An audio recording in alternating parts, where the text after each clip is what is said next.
शेफाली जरीवालाचा मृत्यू कमी रक्तदाबाने झाल्याचं समोर. मृत्यूपूर्वी शेफालीने फ्रीजमधील शिळं अन्न खाल्लं होतं. त्या रात्री शेफालीने अँटी एजिंगचं इंजेक्शनही घेतलं होतं, अशी माहिती. एसटी तिकीट बुकिंग करणाऱ्या प्रवाशांना आजपासून 15% सवलत. दिवाळी आणि उन्हाळी सुट्टीचा हंगाम वगळता वर्षभर सुविधेचा लाभ घेता येणार. Saraswat bank new India cooperative बँकेचा ताबा घेणार. आज अधिकृत घोषणा होणार. हजारो ठेवीदारांना दिलासा मिळणार.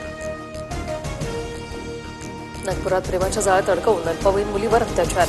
आरोपी साहिल चंदेल अटकेत. विरोध करताना मुलगी जखमी.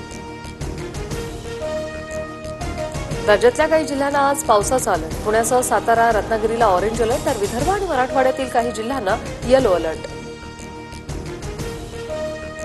आजपासून राजधानी दिल्लीत जुन्या गाड्यांना इंधन बंदी.